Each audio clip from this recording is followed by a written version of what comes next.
So I think on the agenda today is we're going over, how the pre-approval process works, which I'm excited about because it's the cornerstone of buying a home. Everybody needs to know it, right? And it requires a little bit of work up front. Some people, try to put it off at the end because they know it requires a little bit of work, but it ends up causing a little bit of unneeded stress because now you're rushing if you find a place, right? I feel like if it's a first-time home buyer, a lot of the times it's like, well, let me find the place that I like first, and then I'll work on the pre-approval process. But you and I both know that creates a lot of stress. Now you're rushing, and then if you do find the property that you like, you might not get it because you're not prepared, right? Yeah. It's definitely not the sexy part of like the home buying process, right? The fantasy is like, hey, all that was done by a genie, and then I just get to view these dream houses that I want to buy, and I got the money to buy it. That's like the ideal, right? Yes. And it's like when you buy a car, you can just walk in there and work out the processing on the day of, or work out the loan part on the day of. It's a lot quicker. But when it comes to buying a home, it's a lot more intricate. The qualifications a lot tougher. That's why a lot of realtors say don't buy any cars or don't add any additional debt until after you buy your home. Even if you're already in the home buying process, wait till everything closes to get any additional debt, because it's so crucial and because it's so intricate in the home lending process that adding additional debt can affect your credit score. It can affect your debt to income ratio. And, that's why I think it's important that we have this conversation so people that are looking to buy are aware of how intricate it is. Because if you've never bought a home, if you've never gone through the process, they don't realize how much paperwork is involved. Yeah, paperwork is definitely one of those things that I think people get surprised at. And thankfully, you and I have done deals together. We do our best to prep people well before they even get into your office and they start purchasing, right? We have a step that we like to go through before telling people like, hey, you're ready to buy a home. No, it's let's educate you first about the process. So that way, when you go into it, you can do it stress-free. But, sadly in this industry, you don't always get the people that prep their clients beforehand. Yeah. And it makes it just harder during the process and more stressful. So, so going into the steps of the pre-approval, I guess the first thing would be is to find a lender, right? Either someone that your realtor referred to you, or someone that you were referred to by a family or a relative, or someone that you found online, and were able to have a conversation with them and feel like that they're a good fit.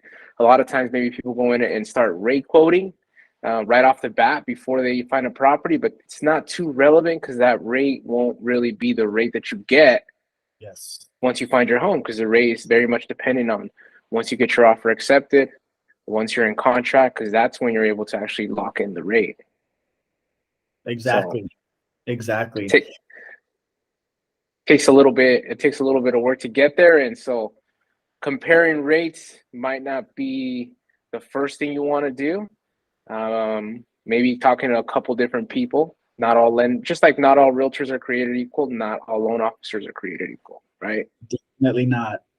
And one of the things that I prep my clients for is I send out a questionnaire almost immediately when I meet someone that's interested in buying, right? And the big three questions I ask them before I even get them, to you, is narrow down your timeline, because it's important.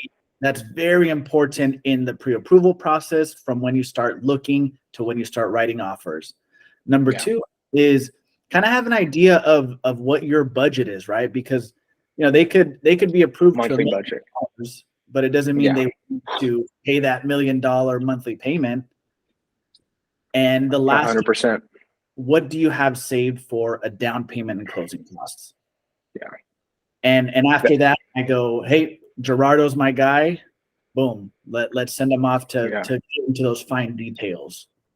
Yeah, you touched on a good point there. It's very important to find out what that monthly payment equals for this particular home price that you're looking at. You know, what does 650 mean in terms of a monthly payment for you? Because you could be looking at homes and they're all between 650 and 750, but you know definitely where you're trying to stay at in terms of a monthly payment, because that's a lot of the time how our income works, whether we're working, having our own business, or we, you know, have a salary. It's like you have a set amount of what your expected income is for the month and what you can afford to pay up to.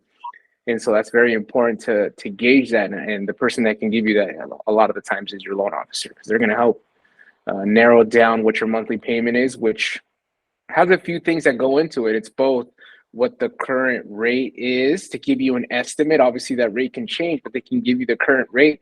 And a lot of times that rate is dependent on your loan amount, the type of loan you're doing, the amount of down payment that you're putting down, as well as your credit score.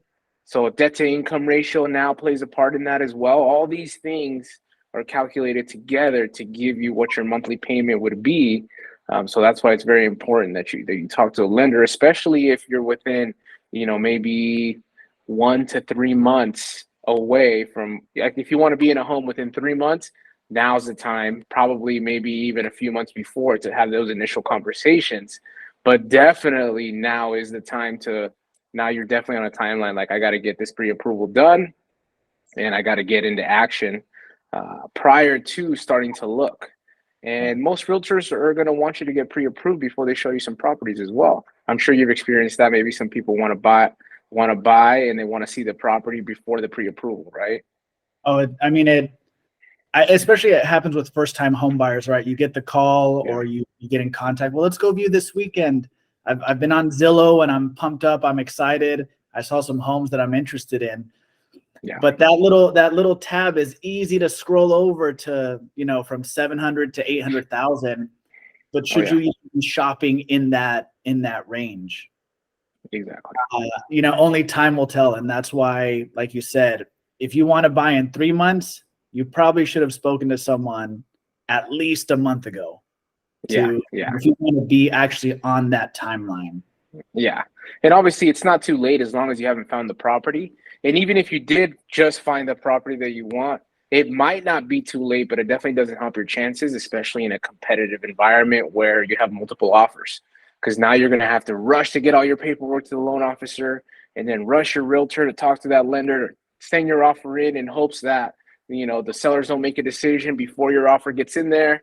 Or you have to send an offer hoping you qualify, and you know, and if they accept it, you're going back to your lender like, did I qualify? It just adds a lot of unneeded stress and rushing on. Everybody's on a rush now. You're on a rush to get paperwork. They're on a rush to do the work. They're on a rush to write the offer, not knowing if you're pre-approved, and all these different factors that go into it. Yeah, but let's assume that. Go ahead. Sorry about that. No, I was going to say, truth be told, I mean, in the first year of business, and I'm sure you went through it, we did those headache type deals where we're like, damn, you know, we need to get a deal. So let's try to do all this in a short amount of time, and we might get them done. But over time, that's why you and I have added seminars, or we've added, you know, Zoom meetings prior to, you know, even thinking about that for sure. I'm looking and I want to put offers in. Yeah. Now let's assume that, okay, you figure out who your lender is going to be. You haven't started looking for a home yet, but you're ready to start looking. So you want to narrow down and get pre-approved. You know, how does that process look like? So typically you're going to talk to a lender. You're going to go over with them your situation, what you want to buy, you know, how much down payment money you want to use, what type of property you want to buy, whether it's a condo or a single family residence or a multi-family, like a multi-unit duplex, 3-unit, 4-unit. And then also you're going to talk to them about what your realistic monthly budget is, like where you want to stay at in terms of a monthly payment, so that your loan officer or your lender can put all those things together and help you get a pre-approval that's gonna be something that you're looking to do and something that you can afford monthly realistically. Because one thing that I've experienced is on the lending side, especially as someone that's a salary, is a bank or a lender will qualify you based on your gross income. Like if you have a salary, you make $100,000, or you make 10 grand a month to make it easy. You make 10 grand a month, 120,000 a year. If you're a W-2 employee, you're not seeing 10 grand a month going into your bank account that month. Why? Because you get your paycheck, you look at your pay stub, you have your deductions, you have your Social Security, your federal withholding, your California withholding, maybe you're investing in a 401k, so they'll take some money into your 401k, and then you get whatever's left over of that. Let's call it maybe 70% of what your gross amount is. So you're actually looking at, let's call it 7,000 a month in hand, but your pay stub shows 10,000 a month, right? So that's going to play a big part into what you're willing to or able to pay on a monthly payment. Here's the caveat though. The lender is going to pre-approve you based on your gross income.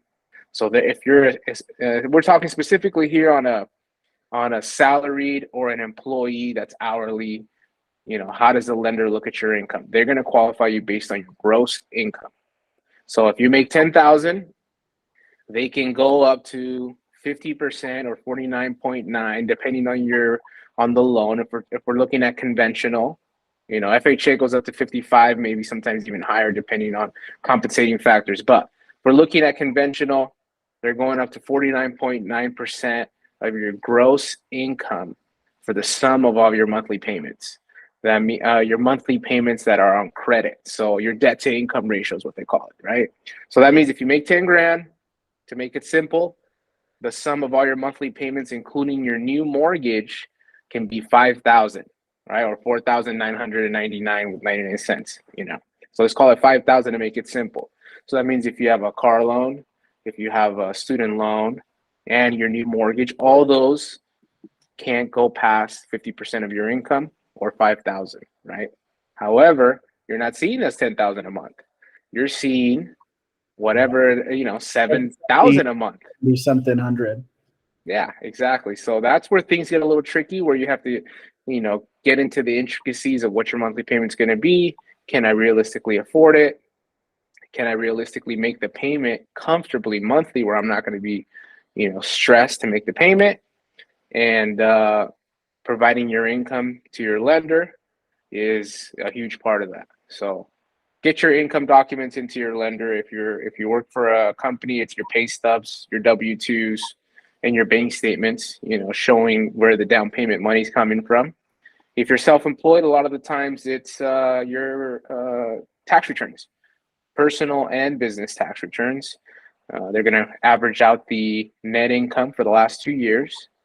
If you have a corporation, it's a little bit more involved. Sometimes you pay yourself from your corporation, and plus you have your net income from your business. So they kind of pull that together. But in general, it's the net income and a 2-year average of that for people that are self-employed. So the down payment funds, the income, and what's the third thing? The credit, right? They're going to run your credit. They're going to see what your credit score is, because that's going to play a huge role in what your interest rate's going to be, which in turn, as we have learned lately, with interest rates going up, that plays a big part on what your monthly payment's going to be. Because if your interest rate is 7%, it's a lot higher than your monthly payment's a lot higher than when it was at 3%, right? A lot of people were experiencing that when they were shopping around and the rate starts going up, and all of a sudden now the same priced home is a lot more expensive. Why? Because the rate's more expensive. So obviously the better your credit score, the lower your interest rate's going to be. So that's why it's important to keep your credit score ideally above 740, 750. It's going to get you the best interest rate. Once you start getting below 700, it's going to affect your rate, which means you're going to pay more for the money that you're borrowing, which means your monthly payment is going to be a little bit higher. So those are kind of the things that your lender is going to collect up front to look at the whole picture, be able to give you a pre-approval amount, whatever the purchase price is going to be, 650, 700, 800, based on your income, your credit, and your down payment amount. All those things together. Yeah. You have anything to add to that, or as far as your experience with your clients, or expectation versus reality when it comes to that? Yeah, I mean, this process, it grounds you, because it takes the guesswork out of, hey, what am I approved for? How much house can I afford? in the best way, it takes the wishful thinking out because it just sets you grounded. If you need to adjust in a couple months, end up buying because you need to save more, increase credit, it does that for you. If you actually end up getting out to the market, then you know without a shadow of a doubt, this is what I can afford, and this is what I should be looking at. So it's a Yeah. process that is meant to ground you. And Yes. and the best agents and the best mortgage brokers or lenders are going to be able to make that work for you, which is Exactly. what we've done. Yeah, that's why it's important to pick the right people to help you in your home buying journey, where they're not going to sugarcoat it. They're going to tell you the truth. You don't want them to withhold information that you're going to find out later on and then be upset. Be like, I wish I would have known this before. I would have been better prepared during the home buying process. So it's all about, setting the right expectations up front so you're better prepared and in turn will be less stressed because it's already a little bit of a stressful process in general. Sure. Some people take it on the chin and are able to roll with the punches, and other people it kind of creates a little bit more friction, and it all depends on how busy you are in your everyday life too. If you're very busy at work and now you have all these paperwork and decisions that you need to make off the fly, and it could be a lot, especially if you're not prepared for it and know what's coming your way. So I always tell people, hey, be ready to sign the most amount of paperwork that you've ever signed in a 30-day period. Once they get into escrow, once they get their offer accepted, that's my conversation with them, is be ready to sign the most papers you've ever signed in a 30-day period for these next 30 days. So they're like, oh, it's okay. And then they're like, oh my God, afterwards, like, you were right. There was so much paperwork. I'm like, it's a lot of disclosures. It's a lot of signing, not only during the application process, but also obviously at the closing table. It's like a huge stack of 200 or so documents that you got to sign disclosures and all this kind of stuff. And that's just the lending side, right? You're getting paperwork from everybody that is involved in the transaction as sending you something. That kind of leads me into, because we get this question a lot. From start to finish, how long does that approval process take? The pre-approval process, once you get your documents to the lender, like you said, they'll send you an email or they'll text you a list of everything that they need. Once that comes into the lender, honestly, it shouldn't take more than maybe 2 to 3 business days to get it done. 48 hours to 70, 48 hours usually is what we shoot for, to get the application in, review, analyze the income, maybe ask some additional questions based on the information that we see and things like that. So 2 to 3 days tops, 2 to 3 business days tops should be the turnaround time on a pre-approval. As long as the lender has everything that they need.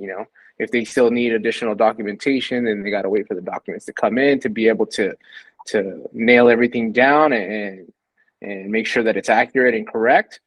Might take a little bit longer, but assuming that all the docs are in, 2 to 3 days tops, your lender should be able to get a pre-approval, which is why we say, get pre-approved before you start shopping, because if you find a property on Sunday, offers are due on Monday morning, you can see how that can be a little bit tricky to get your pre-approval in time to get that offer accepted on that property if there's other offers on the table. Because not only is it going to take your lender 2 to 3 days to do the work, but it's probably going to take you a day or two to collect all the paperwork unless you already have it ready to go, nice and neatly organized, which usually doesn't tend to be the case. Also, people have lives going on, so they have other things that they have going on. It's not like, unless they're going to drop everything and get this going, which sometimes they have to, right? If it's a little bit of a rush situation, but it's not an ideal situation to have to do that. So that's why we say get the pre-approval beforehand. That way you're ready to go once you find the property that you do like. So yeah, right about 2 to 3 days. In 2 to 3 days, on the lender side, it's them actively working on it right away and making sure that everything's going smoothly. It could be sooner, it could be faster. Obviously, some people have more complicated or complex income structures. If I have someone that has, 4 income streams because they own 2 businesses and they have a job and they have some investments that earn them money, it's going to be a lot different of a pre-approval process than someone that has 1 job, salary, same income every month. Also, it's going to be different if it's 1 person on the loan versus maybe 4 people on the loan because mom and dad are co-signing for for their son and their wife or their daughter and their husband. That adds 4 incomes you got to input, 4 credits you have to run, 4 assets, 4, just makes it a lot more work. So that does play a role in it. So you can assume 2 to 3 days, depending on the complexity of the file, Yeah. Yeah. And truthfully, I mean, in the amount of time I've been in the business, the biggest hangups typically come from, the clients. Like you said, people are busy. Some people have kids. Some people are traveling and getting all these documents. I've seen the people who are really on top of it. If they are really, really on top of it, they'll give it to you maybe next business day.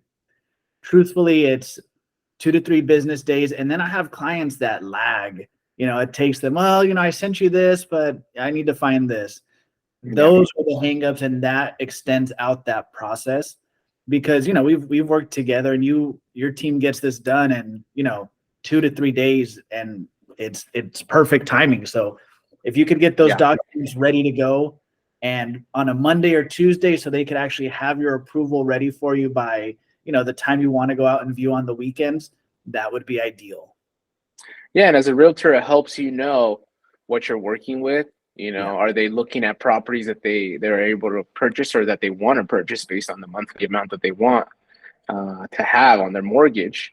So all that kind of comes together on that pre-approval. That's the turnaround time on that. And how long does that pre-approval last? So when you get pre-approved, they run your credit, right? That credit report is good for 90 days. So usually the pre-approval will last those 3 months or those 90 days because that's how long the credit report lasts. Now, assuming nothing changes, assuming you didn't take on any additional debt, nothing affected your credit, the lender will maybe not necessarily need to run your credit. Maybe if you go into 4 or 5 months, but a lot of times they're going to want to know that nothing's changed if you do want to refresh your pre-approval because maybe your home search is taking a little bit longer than expected. But let's just say you have a 90-day, you run your credit, you're pre-approved, you have 90 days, but you find your home on month number 5. They're going to need to run your credit again because that credit report is expired. So the lender or the bank won't be able to use that credit report anymore. They're going to need an updated one. So that's why we say a pre-approval lasts 3 months or 90 days. And even if you find the property on day 80 and that credit report's still good and they submit the loan to the lender, they're going to have to run your credit during the application process because throughout that application process, that credit report's going to expire. So that's why it's important. If you're looking for a home and you want to keep everything clean, everything nice, don't want any unexpected issues, don't buy a new car, don't take on any additional debt that's unneeded. Don't start getting a credit card for the furniture that you're going to get for the home that you haven't purchased yet. Wait till everything closes and your loan is funded and you officially purchase a home to start incurring any additional debt. And mainly because it's a lot easier to get a credit card or a car loan than it is on a mortgage, where it's very, very tricky with the debt to income ratio, especially if you're close to your max where what you qualify for to the home that you're buying. You definitely want to avoid that. And even if you have wiggle room, sometimes when you take on additional debt, it drops your credit score, maybe temporarily, and it's going to rebound. But is it going to rebound by the time that they run your credit? If someone's just running your credit to see it, it'll drop it a few points, nothing too crazy. But if you're taking on additional debt, that usually tends to affect your credit score a little bit more. It can vary depending on the debt you're getting. It's going to be different if you buy a $40,000 car. Even if you can afford the payment and you have room in the debt to income ratio, it's going to affect your credit score, which will in turn affect the rate that you get on the mortgage. So that's why they say hold off all purchases that involve credit until after you buy your home. Yeah. Have you had any experiences where people don't do that? Yes, Hopefully not. Absolutely. And the reason why Jerardo is saying this is because we speak from experience. I've had a client that buys the car. They've never had a garage. It's, they're living in LA in an apartment, never had a garage. And now that this garage, 2-car garage is in their near future, boom, Let's get that car, honey, so we could have a new car to put in our new garage. That kills a deal.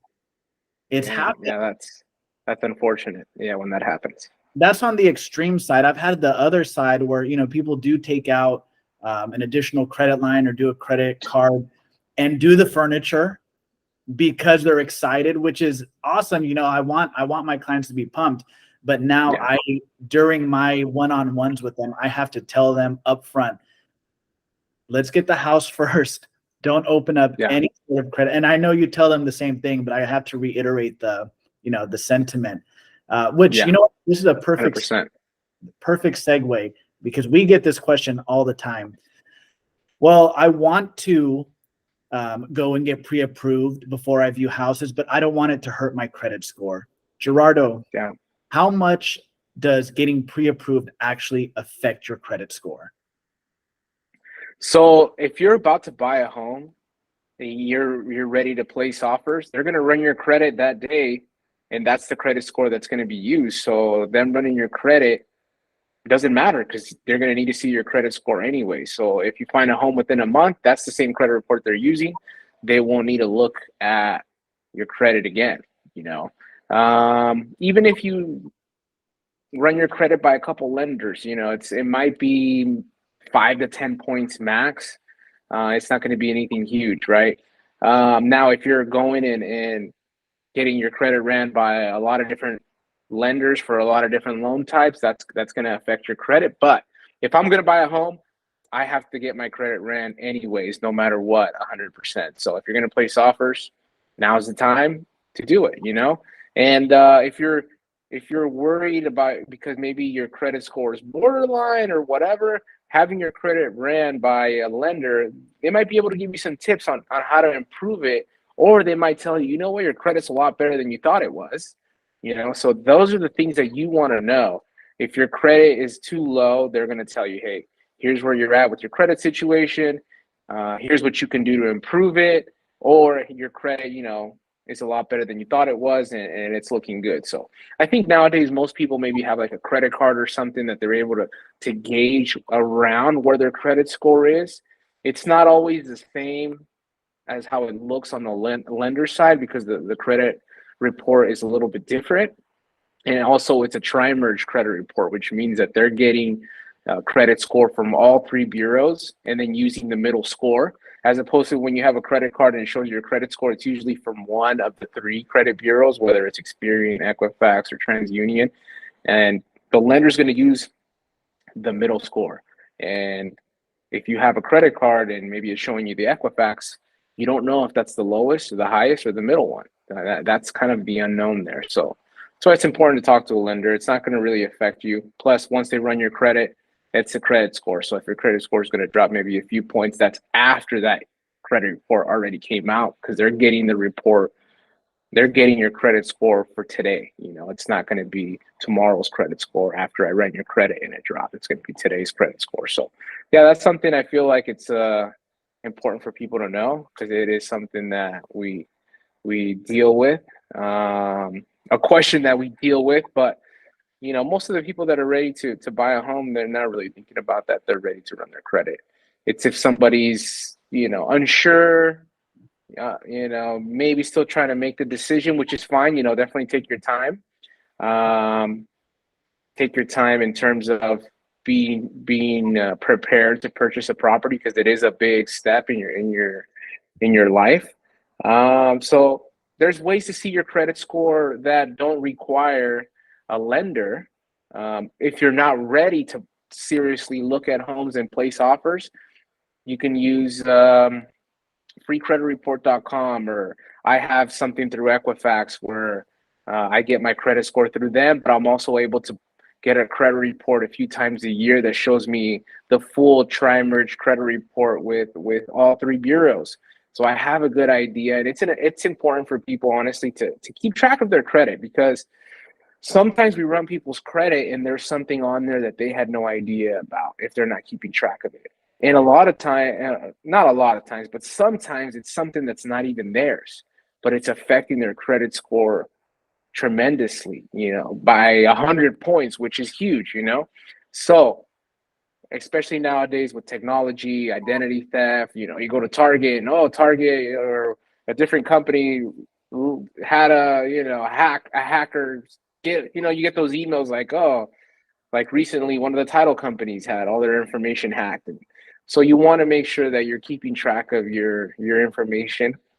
Once your social security is being used by somebody else, it's a very tedious process to get it cleaned up. It's such a pain. So you want to catch that as soon as it happens. It's a lot easier than after it's been there a while.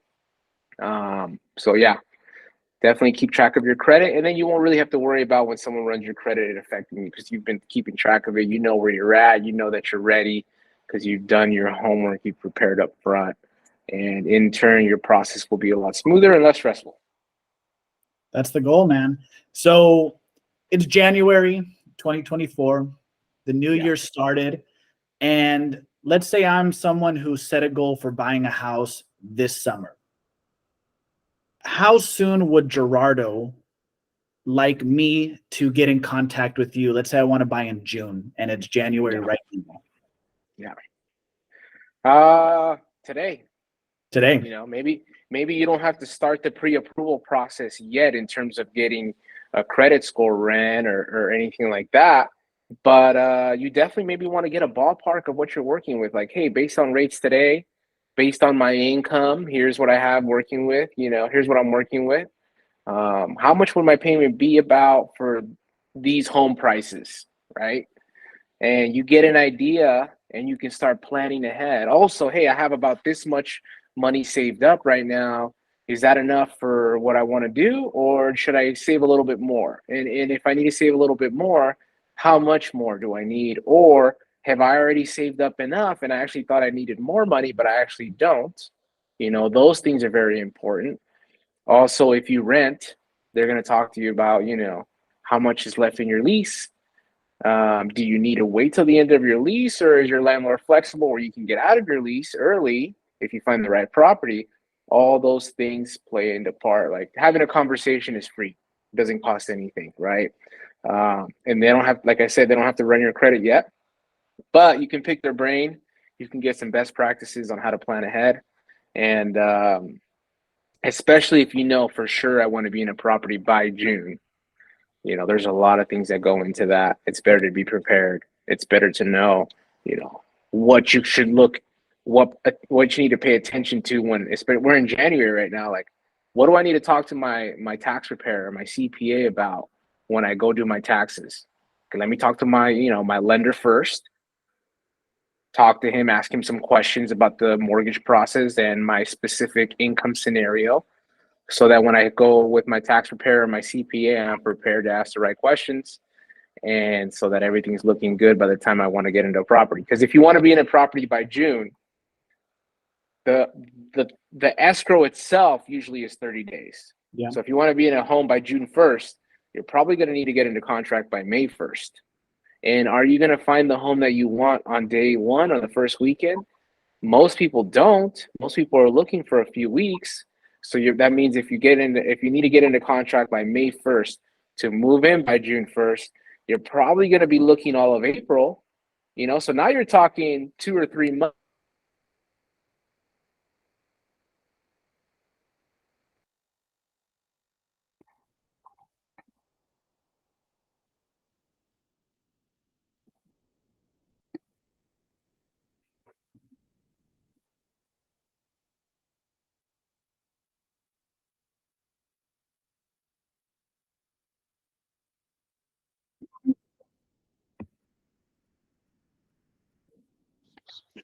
Technical difficulties. Yes. Lost you guys for a second.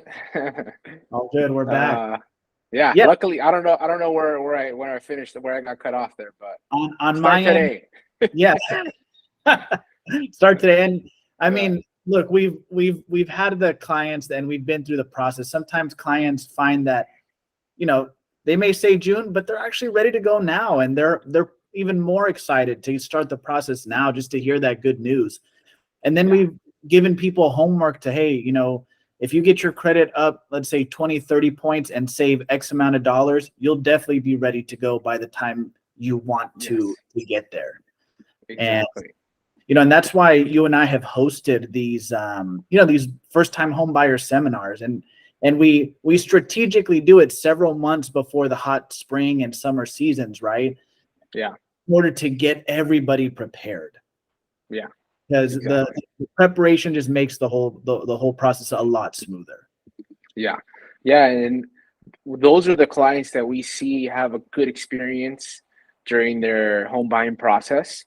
They're prepared, they're organizing the documents that they need, they're very informed, they're asking a lot of questions. They don't, and it ends up being a smoother process for them, a less stressful, because what is this? What is what causes stress? It's the unknown. It's the something that's unexpected. That's what really causes that stress to come on you. If you ask your questions, you're prepared. It's a lot smoother process. And we've had a couple clients that you and I work on together that they come to that home buyer seminar months in advance. Yeah. And don't feel bad about talking to a realtor or a lender and be like, oh, well, I'm not ready yet, so they're not going to want to talk to me. No, they want to help you be ready for when that time comes. You're informed. That's what lenders, realtors, that's what we're here for, to be able to help people get the knowledge that they need to make smart decisions on a very crucial life moment, right? I don't want to go into something like that unprepared.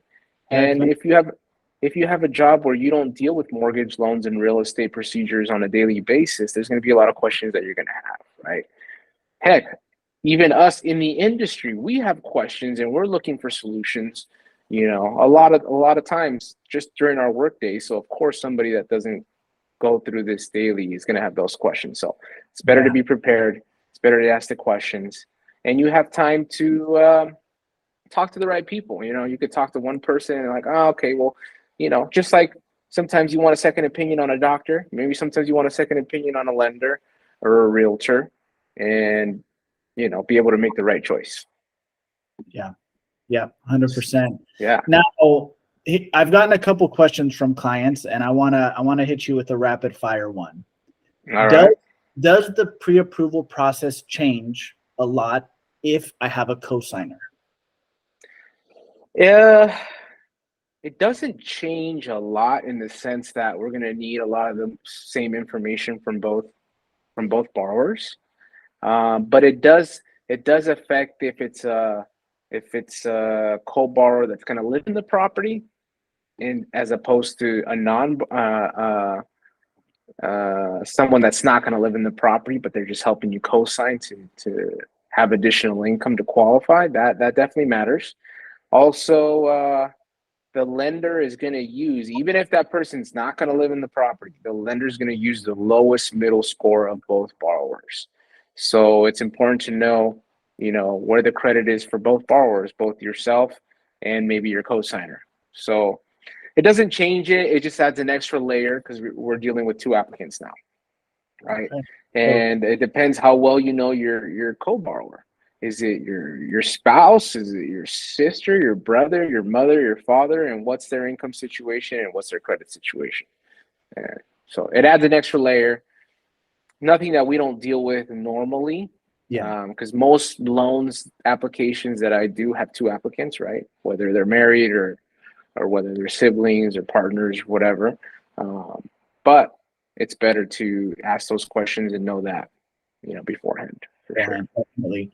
Now, does the pre-approval process change, or what would you give as a tip for someone looking to buy, let's say, a condo townhouse? Does that process change a lot more? It affects in the sense that a condo or a townhouse is going to have an HOA fee, monthly fee, which is not it's not a loan fee. It's charged by the association, but it does affect your debt to income ratio, which means it's going to affect the amount that you're approved for, and it's going to affect your overall monthly payment, your all-in monthly payment, because it's going to be your mortgage, your property taxes, your home insurance, and your HOA. That's going to be your all-in monthly payment. Another thing too, it depends on the type of loan that you're using. If it's conventional, it's a lot easier. You can pretty much buy in any complex as long as it's a warrantable condo, meaning there's no litigation going on with the association or anything like that. But if you have to use FHA for whatever reason, maybe some issues with credit or whatever the case might be, then it's a little bit more complex because there's some condo projects, condo complexes that don't take FHA. Usually it has to be 50% or more of the residents in that complex have to be owners. And then you also have to go in, we have to go into HUD and make sure the complex is approved. Sometimes those approvals expire and things like that. So it's a little bit more complex. So yeah, it's important to kind of plan ahead, know which kind of loan you're going to use so that you know how it's going to affect your condo buying process. So in this case, a townhouse, a condo, an attached unit in a bigger planned unit development, they're all looked at as a condo. So all kind of will be treated similarly when it comes to the lending side, the banker side, the bank side. See, people, this is why you get in touch with us ahead of time. Yes. And so that, that pretty much wraps that up. Obviously, there's a lot of other questions and a lot of details that come up that pertaining on people's individual situations. So obviously, reach out to us if you have different questions, and we can help you answer that on future podcasts or even just reaching out to us directly. But we did want to add something. We did want to add a segment to our podcast, right? A funny real estate stories, a funny real estate. Maybe we can think of an official name here soon, but for today, let's call it a funny real estate moment. And I think today you had something you wanted to share, right? And then maybe next week, next podcast, I can have a good story for us as well. Oh, dude, yeah, I'm sure between the both of us, we have no shortage of good stories. Yeah. But yeah, I wanted to give a funny one about my first year in the business, right? Uh-huh. So this too, as a first year person in the business, you're not really guided because you haven't found your mentor, your coach, whatever, right? You kind of get like options, right? It's, hey, go door knock, go sit in on some open houses or cold call. Yeah. And it just happened to be that someone in my office was like, hey, I have some numbers. If you want them, I'm not using them, go ahead and call them. I'm like, all right, I don't know what to do. Let me call. I just quit my job. I need to make some money. And for 3 months, I'm hammering these cold calls and just eating a bag of, what, for 3 months, just getting hung up on, getting cursed at, all that fun stuff. So at this point, I'm desperate. And I'm 3 months in, and finally someone picks up the phone and I get a little bit of action. It's, hey, my mom just died and I'm thinking about selling her house. And I go, okay, awesome. You still live at, 123 Main Street? Yeah, still there. Well, I'm sorry to hear about what happened to your mom. Do you mind if I come by, take a look? I could give you an estimate and we could kind of talk about the process. And he's like, yeah, come by tonight around 6. Dude, I think I hung up the phone and immediately, dude, I was like, here we go, baby. I'm about to get my first deal. I even went out and bought myself lunch. Like, that's how excited I was. You're like, I deserve a reward. Yeah. 3 months. So I drive over there at 6 o'clock and I get out and I knock on the door. A couple seconds goes by, nothing. Ring the doorbell. Let some time go by, nothing. I knock again, and now I'm like, okay, well, maybe he's not here yet. But the neighbor comes out from the side, and he goes, hey, what's up? Are you here? Why are you knocking? And I go, oh, I'm sorry to hear, but the owner died, and her son was going to meet me here. And he's like, what? Wait, she died? I just saw her 2 days ago. And immediately my heart starts racing. I'm like, oh, man, like this sucks. And it just so happens there was a neighbor across the street. He calls him over. The guy runs over. He's like, hey, did you hear Miss Jones died? This guy just said that he talked to the son and she died. He's like, well, are you kidding me? What? He runs inside and gets his wife. The wife runs out and there's a panic, man. I'm panicking. They're panicking.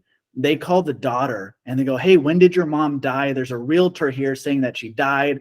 And he's here trying to get in. Oh my God. And this is on speaker. So she's like, what? My mom's not dead. I'm getting off work right now. So I have the daughter coming to work. By this time, another neighbor comes out and is a part of the commotion, but that neighbor starts trying to get into the house. And dude, I am red. I'm panicking. He can't get into the house. So he hops the fence, opens the gate, and we all kind of rush back there. And dude, I wanted to leave, but we get back there, and who's back there on a sun chair just smoking a cigarette?